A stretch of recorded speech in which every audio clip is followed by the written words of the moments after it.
Hello and welcome to the 6th generation BMW M5, the M division's flagship, the ultimate Beamer sports sedan. And even though this might not look drastically different than the regular 5 Series, a closer look at the car will quickly reveal its secrets.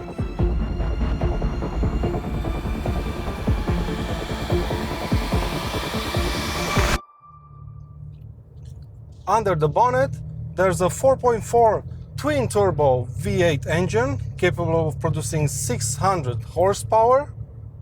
Drive goes to all 4 wheels via BMW's new MX-Drive all-wheel drive system, and this car also has some serious stopping power thanks to the optional carbon ceramic brakes fitted to it. But that's not all. This car also has a carbon fiber roof, a sports exhaust system, these awesome seats, and the most important thing you need inside a sports car, a red starter button.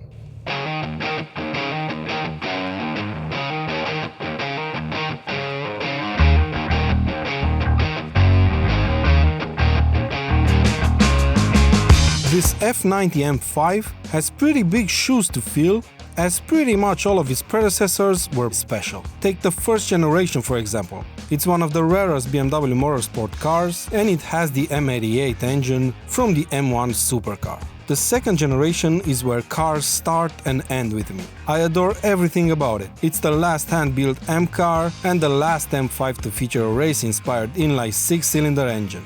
And from there on, we've had the glorious E39 M5, the iconic V10 powered E60, and not that great if I'm honest, F10 M5. Well, I didn't say all of its predecessors were special, did I?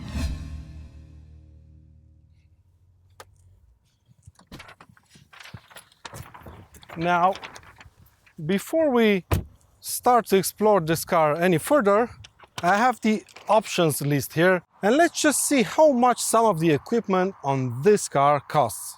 So, the sports exhaust system, 1,200 euros. The carbon fiber engine cover, 1,000 euros. These gorgeous 20-inch alloys, 1,800 euros. The optional carbon ceramic brakes are a whopping 8,400 euros.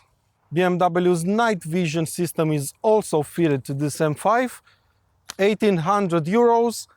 And last, arguably one of the most useless options you can fit to your BMW is the M Driver's Pack, which for the M5 costs 2,300 euros. But like the title suggests, I'm here to find out if this car ticks all the boxes that a proper M5 should. And in order to do that, an M5 has to be fast, properly fast, it has to drive well, and lastly, it has to be comfortable, and it has to be able to carry your family and their luggage with the absolute of ease and comfort.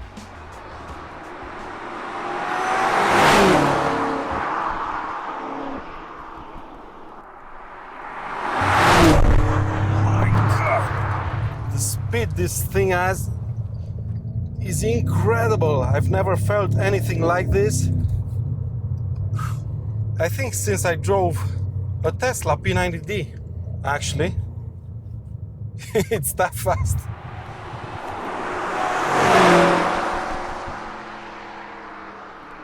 Thanks to the 4.4 twin-turbo V8 under the bonnet that can produce 600 horsepower and 750 Nm of torque, 0 to 100 km per hour, is dealt with in 3.4 seconds, 1 second faster than the previous generation. But have a look at this non-edited footage of a 0 to 100 km per hour acceleration without launch control.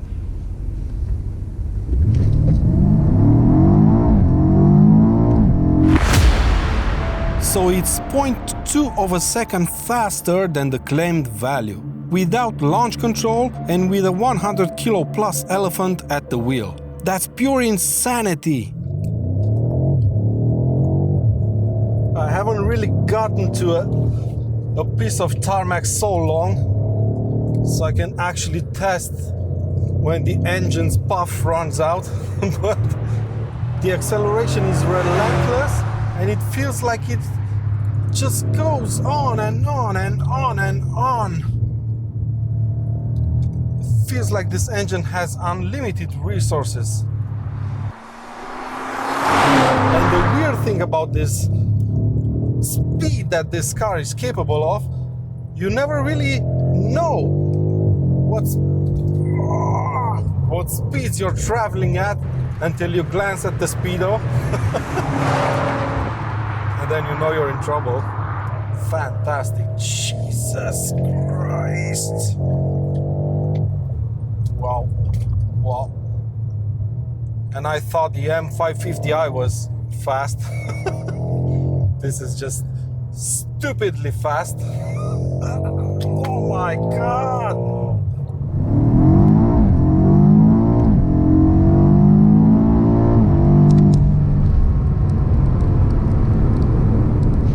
So yeah, it's mind-blowingly fast. And that's point 1 of our list covered. So now, on to the handling part. Now, before we dive into this section, there are a couple of things you need to know about this new M5. It is the first ever M5 to be offered with all-wheel drive, and it's also the first ever M5 to be offered exclusively with an automatic transmission. The gearbox is the same one that you would find on any other regular 5 Series. It's the excellent ZF 8-speed single clutch automatic, but the MX-Drive fitted to this car is designed specifically for the new M5. The MX-Drive system is basically your typical all-wheel drive system that you can find in all proper BMWs, but one that you can set up in a few different ways. You have the regular 4-wheel drive mode, which is rear biased of course, then there's the 4-wheel drive plus mode, which is even more rear biased, and finally you can configure the MX-Drive to 2-wheel drive mode with DSC off. Yep, exactly. Just like the E63 AMG that Mercedes released more than a year ago. And thankfully all of this setup is done through software, which means no extra weight added to the car. So what do all these things do to the new M5? Well, basically they make the car stick to the road even better than before. And thankfully, this new MX-Drive system isn't too keen on pushing too much power to the front wheels, and it makes the car feel just like a proper M car should. The car feels agile. Yeah, a 2-ton executive sedan can feel agile. It's predictable, and it just loves to tackle these twisty B-road bends. There's very little understeer, the car doesn't roll about in the corners at all, but the ride is a tad firm, even if you put the suspension in comfort mode. This is an M car at the end of the day, and the suspension system is set up to favor sportier driving and not so much the ride comfort. The only thing that makes you feel a bit disconnected with the car, in my opinion, is the steering. It's very accurate, it allows you to place the car perfectly on the road, but it just lacks feel. And I know that's the norm with these new electrically operated steering racks, but I don't know. This car has an iconic letter both on the front grille and on the back, and well, I was expecting a bit more in this department from the M division. I've tried the car in all of its modes, and I even put it in 2-wheel drive mode, but I really didn't dare to push the car too hard on these narrow, small B roads, because the DSC, which is BMW's traction control, is completely off. I'd like to try this mode on the track, I really would, because I can definitely feel the car beneath me, pushing me to get its tail out, but on a public road, I don't know. I think it's safe to say that we've got point number 2 from our list covered, right? Now on to the last and most important part, if you're a dad like me. How does the BMW M5 handle the school run?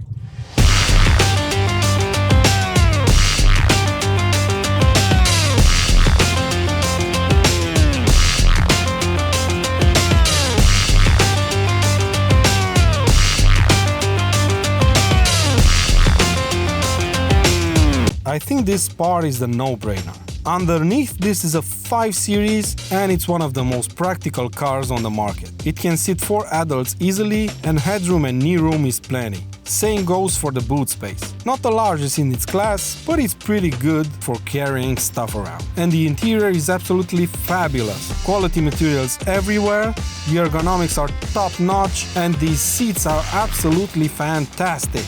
See, even my son approves what I've just said. And with that being said, this car ticked all the boxes on the list and that makes it a proper M5 in my eyes.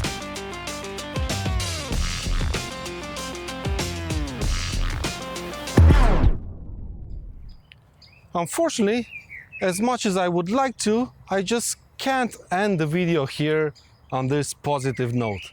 And believe me, I tried, because this is actually the 5th day after I returned the M5 after the test drive. So let's jump into my M2 so I can explain myself.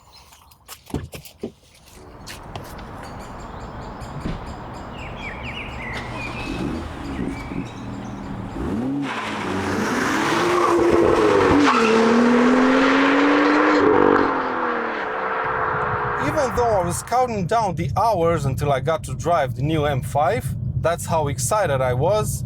After spending 1 day with it, I just can't say that I love it. Especially when jumping into the M2 right after I left the M5 at the dealership. And driving these two back to back makes it even more obvious why I can't love the M5. Because of the way it's built, it disconnects you too much from the driving experience.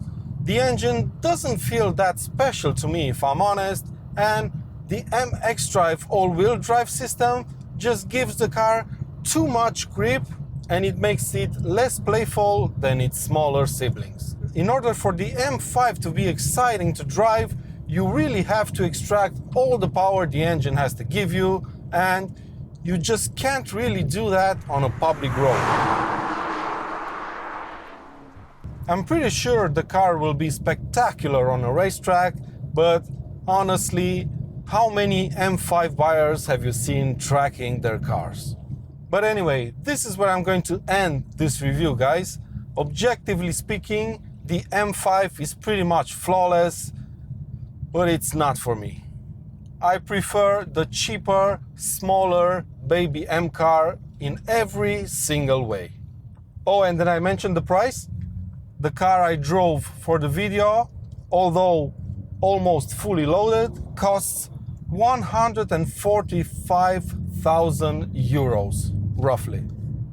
Wrap your head around that. And finally, I want to give a huge thank you to Bavaria Solna for loaning me the M5 and making this video possible. Thank you so much, guys.